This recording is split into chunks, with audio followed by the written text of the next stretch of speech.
if you look at this question 1 from exercise 4.1, if you look at this first expression, अगर हमें directly लिखा हुआ है वहां पे इस फॉर्म में कि एज इट इज एक स्टैंडर्ड फॉर्म में लिखा हुआ है, तो हम लोग उसको डायरेक्टली देख के बता सकते हैं। अगर स्टैंडर्ड फॉर्म में नहीं लिखा हुआ है, so then we have to reduce it into the try to reduce it into the standard form and then we check. तो पहले एक्सप्रेशन को सिंप्लीफाई करेंगे, फिर हम लोग उसको चेक करेंगे। Now look at this question number 1। In this question 1, so हमें चेक करना है इस क्वेश्चन में, check whether the following are quadratic equations और नॉट। एक्सप्रेशन 1 देखिए, एक्सप्रेशन 1 में गिवन है x प्लस 1 का स्क्वायर इज इक्वल टू, तो x प्लस 1 स्क्वायर को एक्सपेंड कर देता हूँ, x square plus 1 plus 2x, a plus b का होल स्क्वायर फॉर्मूला लगा दिया। इसको ओपन कर देता हूँ, 2x माइनस 6। थोड़ा सा सिंप्लीफाई करते हैं इसको, देखिए 2x से 2x कट जाएगा, 6 को इधर लेके आइए, तो ये क्या बनेगा हमारे पास, x square plus 7 is equal to 0। क्या ये क्वाड्रेटिक है? Yes. Yes, sir. It is quadratic. Yes, right. Power is 2. Now look at the second part here. In the second part, it is given here x square minus, let me simplify it. In the second part, x square minus 2x is equal to minus 2, 3 minus x. This is given. So let us simplify it. इसको simplify कर लेते हैं। X square minus 2x, open the bracket, 2 को 3 से minus 6 plus 2x, और simplify कीजिए, x square, take this all the terms on the left side, तो इधर हो जाएगा ये 2x and this 2x 4x and this plus 6 equal to 0। Is it quadratic? Yes और no? Yes, sir. Yes, sir. Yes, it is quadratic because the power is 2.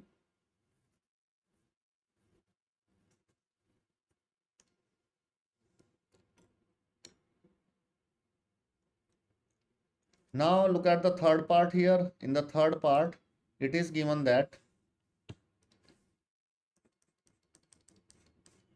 look at this third part. In the third part, it is given x minus 2, x plus 1 is equal to x minus 1, x plus 3.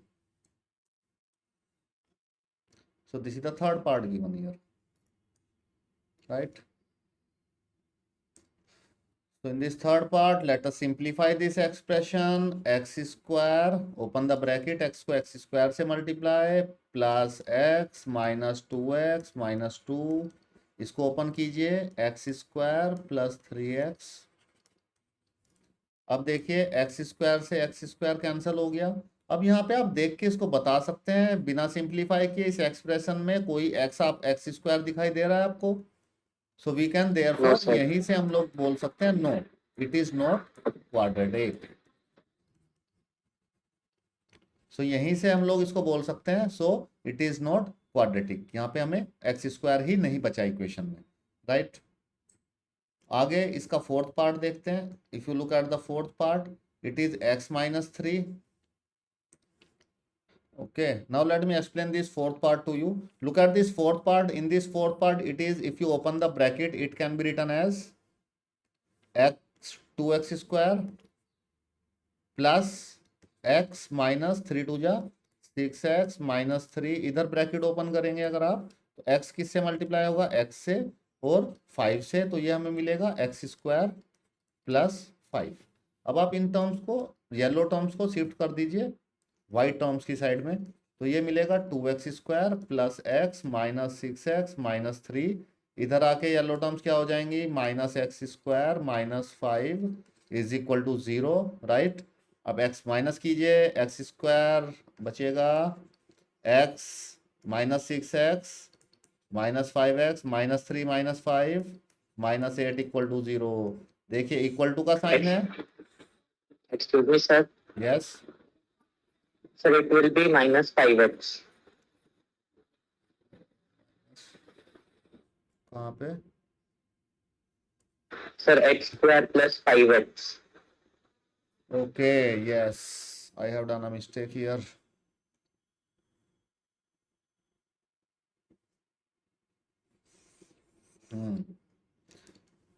So if you open, if you this x multiplied with this x multiplied with 5, so it can be written as 5x then shift all these terms on this side,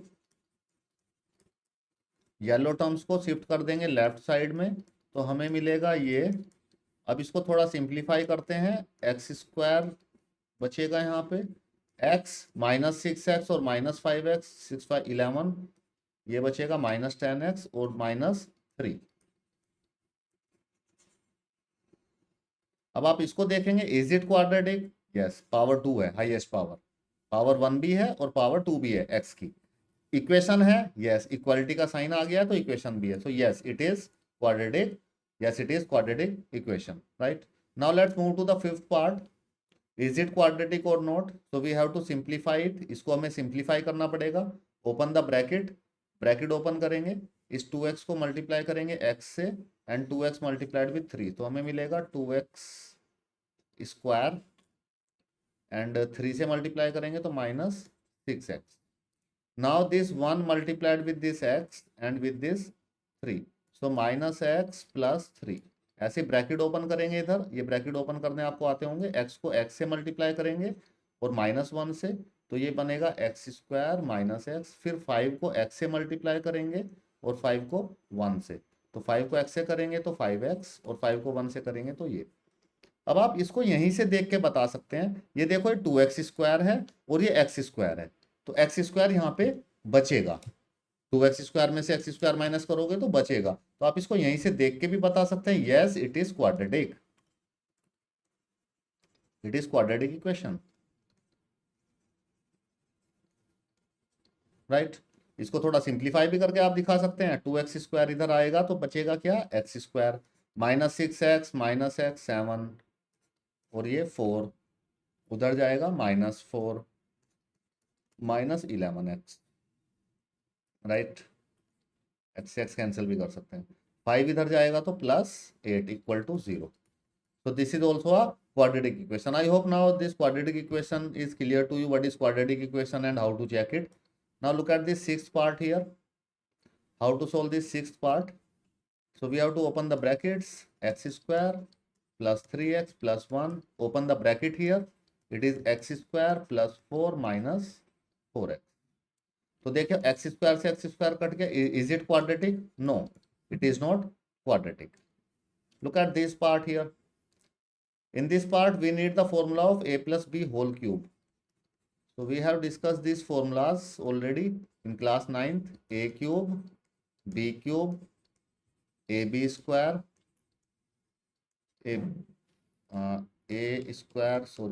a square b and ab square. So now let us apply this formula here, इसमें यहाँ पे formula लगाइए, तो x cube plus 2 cube is 8 plus 3 into x square into 2 and then 3 into x into 2 square, right, is equal to, now open the bracket, इसको इससे multiply करेंगे, इसको इससे, तो क्या मिलेगा 2x की power 3 and 2x, right? then look at this, is it x cube, आप देखिए यहाँ पे और यहाँ पे 2x cube है, x cube तो ऑलरेडी बचना ही है इस इक्वेशन में, so if there it is the power is 3, so it is quadratic? No sir. Yes, right, it's not quadratic. Now look at the last part of this question here.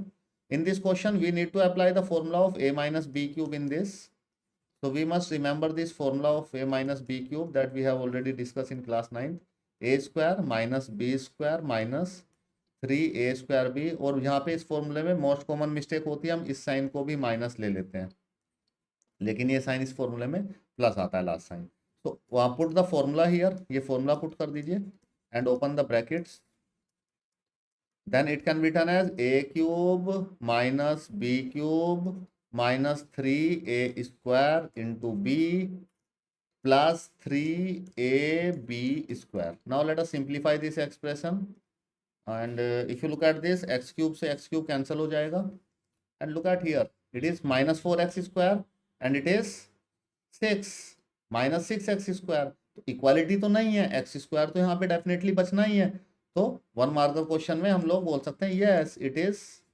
अगर आपसे पूछे कि yes और no में बताइए कि it is quadratic और not, तो इतना ही सिंप्लीफाई करके आप उसको डिक्लेयर कर सकते हैं कि इट इज क्वाड्रेटिक और नॉट, राइट? और अगर आपसे बोले कि सिंप्लीफाई करके भी दिखाओ, 2 मार्कर में क्वेश्चन है कि सिंप्लीफाई करके भी दिखाओ कि क्वाड्रेटिक है या नहीं है, एंड सिंप्लीफाई इट, तो आपको ये सिंप्लीफाई भी करना पड़ेगा थोड़ा सा, फिर आप इसको एक नेक्स्ट स्टेप में सिंप्लीफाई कर देंगे. So yes, it is quadratic. I hope it is clear to you all what is quadratic equation and which is not quadratic equation. So if you look at this question number 2 here from exercise 1, represent the following situation in the form of the quadratic equation. So we need to represent this situation in the form of the quadratic equation. So let us look at the question given here. The area of rectangular plot is 528. So area is given. So area is equal to 528 meter square, right? The length of the plot is one more than its twice its breadth. We need to find the length and breadth of the plot, right? So length और breadth हमें find करनी है, तो उनको let कर लेते हैं. Suppose length is equal to x in this case and breadth is equal to y. तो लेंथ को x और ब्रेथ को y ले लेते हैं, ठीक है.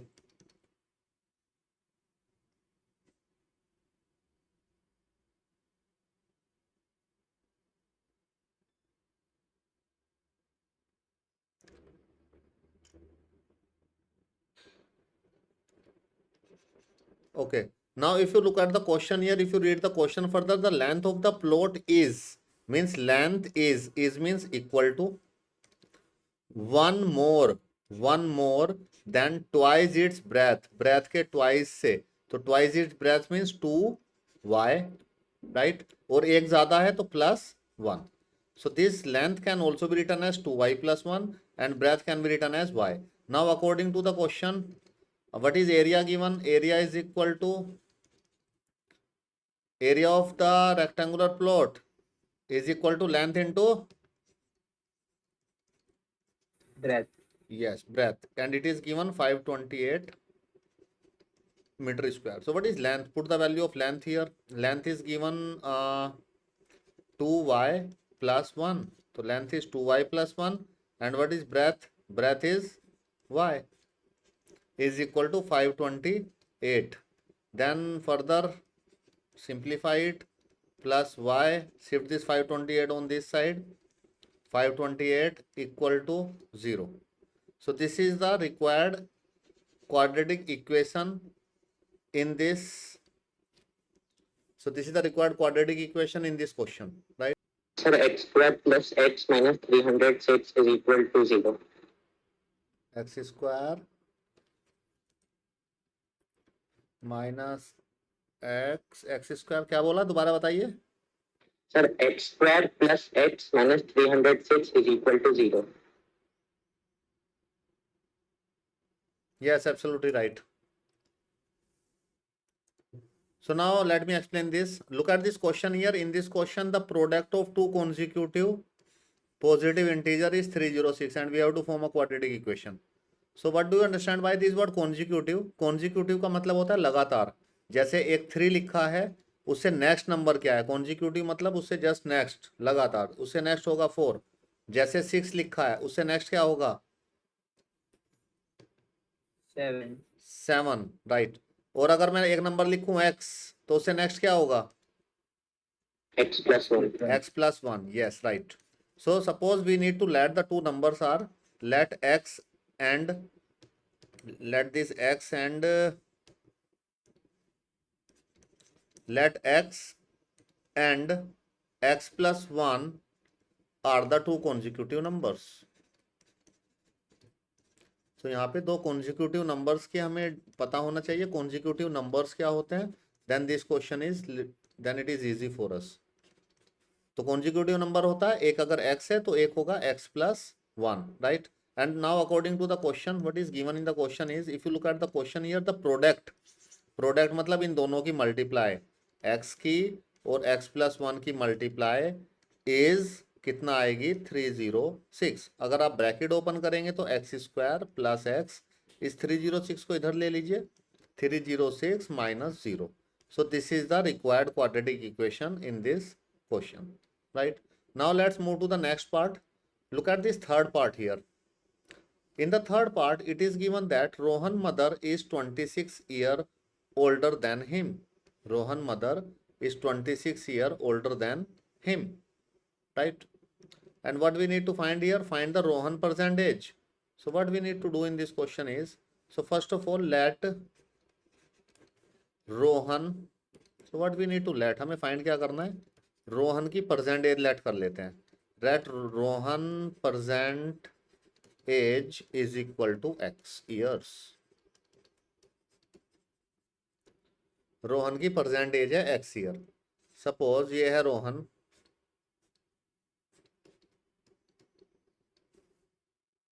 और ये है इसकी रोहन की mummy, the mother of the Rohan.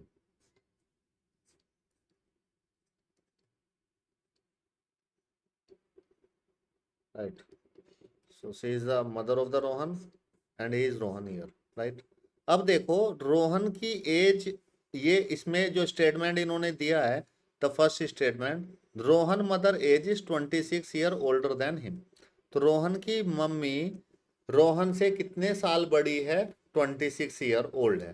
तो अगर रोहन की एज 1 साल होगी तो उसकी मदर की एज कितनी होगी, 26. हाँ, कैसे निकाला आपने, 27. Yes right. So 27 it is 26 plus 1. अगर रोहन की एज 2 साल है तो उसकी मदर 26 ईयर ओल्डर ज्यादा है, तो 28 होगी उसकी मदर की एज. 28 कैसे फाइंड किया, 26 में 2 ईयर ऐड कर दिया. अगर रोहन की एज 4 ईयर है तो उसकी मदर की एज कितनी होगी, 30. And how do we find it 30, 26 में 4 ऐड कर दिया. अगर उसकी मदर की एज x है, sorry, if the age of Rohan is x, then what is the age of her mother age is 26 plus x. So like this we can find out the mother age. So now I am going to let mother age. So mother percentage, तो रोहन की mother की percentage है, ये मैंने late कर लिया, it is 26 plus x years. So this is the important thing here, 26 plus x according to the question. Now look at the question and read the question further. The product of their ages in years 3 year from now. Condition change हो गया, time change हो गया. अब ये आगे time कभी एगो में चला जाता है, कभी फ्यूचर में चला जाता है. ठीक है, तो उसके अकॉर्डिंग हमें एज दोबारा से फाइंड आउट करनी पड़ती है. तो इस चीज़ का आपको ध्यान रखना है, कभी टाइम पीछे चला जाएगा एगो, कभी आगे चला जाता है in future. It's like a Doraemon, कभी वो आगे चला जाता है फ्यूचर में, कभी पीछे चला जाता है. ठीक है, तो अब देखते हैं फ्रॉम 3 ईयर फ्रॉम नाउ, अब से 3 साल पहले क्या था.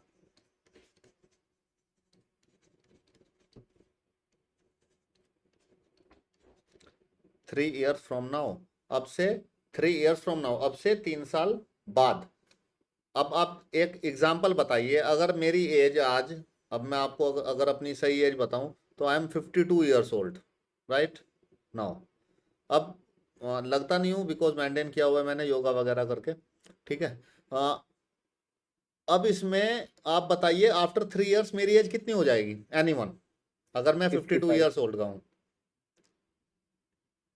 यस 55. Yes absolutely right. कैसे आपने फाइंड किया, आपने उसमें 3 ईयर्स और ऐड कर दिया है, you add 3 years. Yes absolutely right. तो अगर मैं रोहन की एज यहाँ पे निकालूं 3 साल के बाद, तो जो रोहन की परसेंट एज थी उसमें कितना ऐड कर देंगे, x प्लस 3. Yes right. 3 साल परसेंट एज में अगर ऐड कर देंगे, जैसे मेरी एज 52 ईयर्स थी परसेंट, अब 3 साल आगे की एज निकालनी है, 3 साल बाद कितनी होगी, तो उसमें जो परसेंट एज है 52, उसमें 3 ऐड कर दिया तो 55 ईयर्स ओल्ड राइट.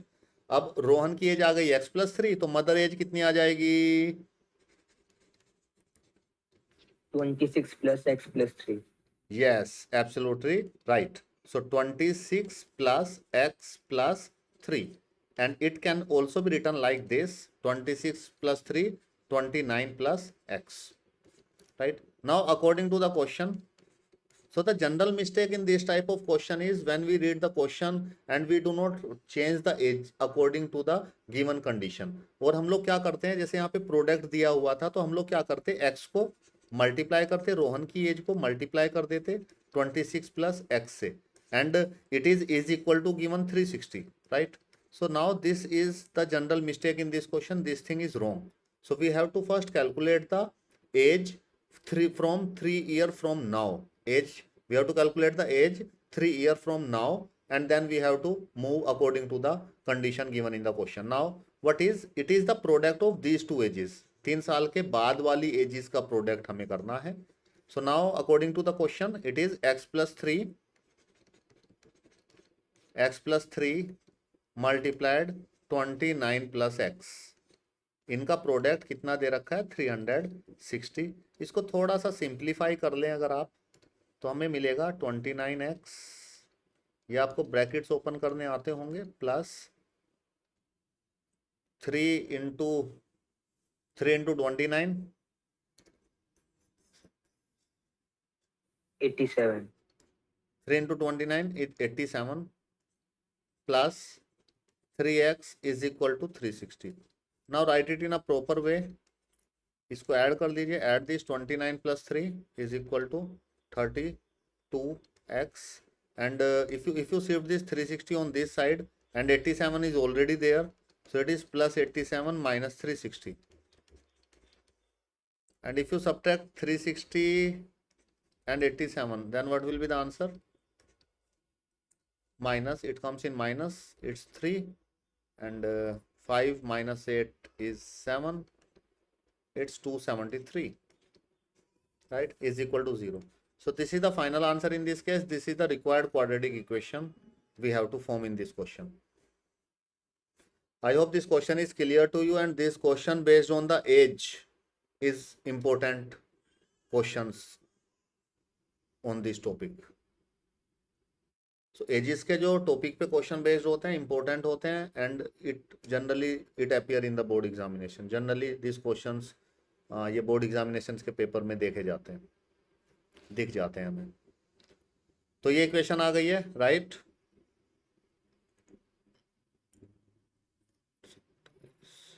ठीक है.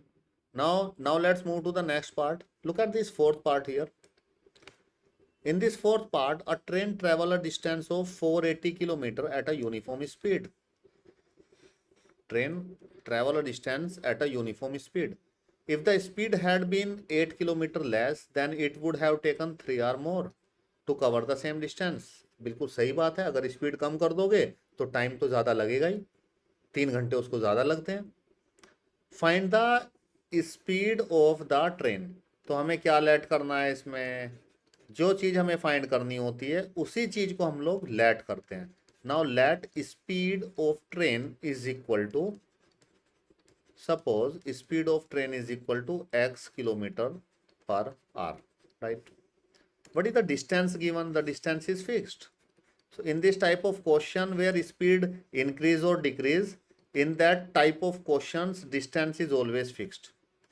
यहाँ पे डिस्टेंस हमेशा फिक्स रहती है. So we require the knowledge of science also here. Science में speed is equal to distance upon time. So this is the formula. Speed is equal to distance upon time. So we need this formula also here further in this question. So speed is given. Speed of the train I suppose is at x and distance is 480. So now if I need to find out the time, अगर मुझे time find out करना है यहाँ पे, so now use by using this formula, तो time क्या आएगा? Distance upon, देखो टाइम इधर चला जाएगा, डिस्टेंस स्पीड इधर नीचे आ जाएगी. तो टाइम का फॉर्मूला ये बन गया है, time is equal to distance upon speed. इस फॉर्मूले को यूज करते हैं. टाइम निकालता हूँ यहाँ पे कितना टाइम लग रहा है ट्रेन को. अगर ट्रेन की स्पीड है x किलोमीटर और डिस्टेंस है 480 किलोमीटर, तो कितना टाइम लगेगा? टाइम मान लेता हूँ t1. Yes, it's distance upon speed 480/x. इसको मैंने ले लिया इक्वेशन 1. ठीक है. अब क्वेश्चन में सिनेरियो चेंज हो गया है. Now what is the scenario? The train की नई स्पीड आ गई है, new speed of train. Now there is a change in the speed of train. Train की जो स्पीड है वो चेंज हो गई है. तो न्यू स्पीड क्या हो गई है ट्रेन की? 8 किलोमीटर लेस. सो जो स्पीड थी x, उसमें से क्या हो जाएगा? 8 किलोमीटर कम हो जाएगा, x minus 8 kilometre per our. So this is the new speed of the train. So now anyone could you please tell me the new distance here? Yes, what is the distance in this case? 480. 480. तो distance do not change, speed change हो सकती है, time कम ज्यादा लग सकता है, लेकिन distance तो सेम रहेगी. आप it is try to understand it with the example. Suppose आप अपने घर से स्कूल जाते हैं, ठीक है, तो आपके घर से स्कूल जाने में जो आप ट्रेवल करते हैं, आपकी किसी दिन आपका स्पीड ज्यादा हो सकती है आपका, ठीक है, किसी दिन आपकी स्पीड कम हो सकती है. तो स्पीड कम ज्यादा हो सकती है. किसी दिन आपको स्कूल से घर से स्कूल जाने में टाइम कम लग सकता है, किसी दिन आपको टाइम ज्यादा लग सकता है, ठीक है. क्या कभी ऐसा होगा कि डिस्टेंस चेंज हो जाएगी? No, sir. No, it's not possible. So distance is always fixed. What is the variable here? Speed and time is variable, right? And both are inversely proportional.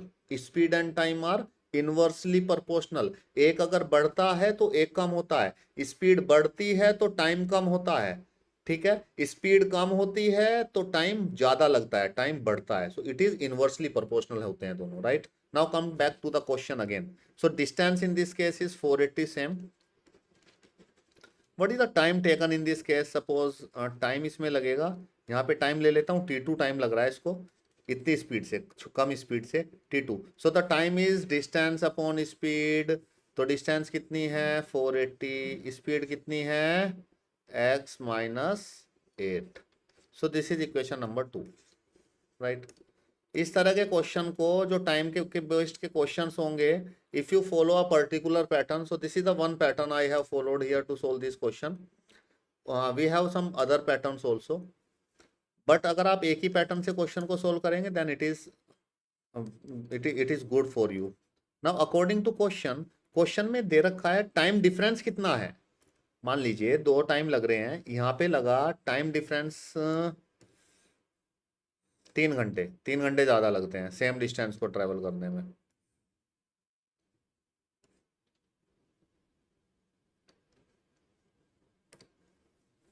ठीक है. Now what is the time difference? Time difference is given in the question is 3 hour. 3 घंटे ज्यादा लगते हैं जब speed कम हो जाती है. सपोज एक एग्जांपल ले लेते हैं. सपोज इसमें लग रहे हैं 10 घंटे, तो इसमें कितना टाइम लगेगा? 7 आवर. इज इट राइट और not? Is this situation right और not?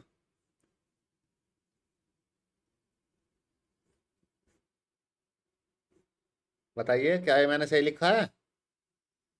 Anyone? Sir, No, sir. so the new speed should be 10. Should have 10 hours. Yes, you are saying right Swayam. वो आप स्पीड बोल रहे हैं, टाइम टाइम होना चाहिए. ये मैंने गलत लिखा है. तो इसमें इन this question the main thing is which time is more and which time is less, ये हमें पता करना है. तो देखिए, अगर यहाँ पे इसको लगते हैं 3 घंटे, if you take 3 hours to complete that distance with this speed, so this, अगर इसको 4 घंटे लगते हैं ये डिस्टेंस कवर करने में, तो इसको कितना टाइम लगेगा? इसको 3 घंटे का डिफरेंस है, इसको 3 घंटे ज्यादा लगेंगे, तो इसको लगेंगे 7 hour, right. So which time is greater? जब स्पीड कम होगी तभी टाइम ज्यादा लगेगा. तो the time difference is given in the question. अगर time difference is given 3 in the question, तो अगर मैं T2 में से T1 को माइनस कर दूं तो मुझे क्या मिलेगा? 3 आवर. डिफरेंस 3 आवर हो जाएगा. 7 में से अगर 4 को माइनस कर दें तो 3 hour. So according to the question the time difference T2 minus T1 is given equal to 3. Is this condition is clear to you now? This is the important expression I have made here. ये important चीज मैंने बताई है यहाँ पे. ये आपको clear है? टाइम डिफरेंस 3 दे रखा है क्वेश्चन में. T2 में से T1 को माइनस करेंगे तो 3 आएगा. एक इंपॉर्टेंट चीज इस क्वेश्चन में ये भी ध्यान रखनी है, कौन सा टाइम बड़ा है. जैसे यहाँ पे T2 ज्यादा है और T1 कम है, तो ज्यादा में से कम को माइनस करेंगे तभी ये पॉजिटिव 3 आएगा. अगर आपने T1 में से T2 को माइनस कर दिया और पॉजिटिव 3 ले लिया, then your question will become wrong. So you have to be very careful which time is more and which time is less. So more में से less को minus करेंगे and then put it equal to the time difference given in the question, right? I hope this thing is clear to you now. Now put the value of T2 here. T2 is 480 upon x minus 8, right? Then minus 480 upon x is equal to what is given here? It is equal to 3. तो time difference कितना है? 3. ये time लग रहा है हमें एक कम speed पे, ये टाइम लग रहा है यूजुअल स्पीड पे, और टाइम का डिफरेंस किया तो 3 के इक्वल आ गया. टाइम कैसे पता किया? डिस्टेंस अपॉन स्पीड के फॉर्मूले से. Now that's it. Now simplify it, take the LCM. Very important concept. And you can apply this concept in each and every question like this, like the question based on the speed and this time. Now if you solve it further, then it can be written as 480x minus 480x minus minus plus, it's 3480, and shift this term, shift this denominator on this side, x and x minus 8. Now simplify it. If you look at this, 480 cancel this, and it comes out to be 3840 is equal to 3x square minus 24x, and in a simplified form it can be written as, if I shift this 3480 on this side, 3840 equal to 0, and I can take 3 also common from here. 3 common भी मैं ले सकता हूँ यहाँ पे. x minus 1 2. So the answer in this case is x square minus 8x minus 1280 equal to 0 is the required quadratic equation. I hope this thing is clear to you. If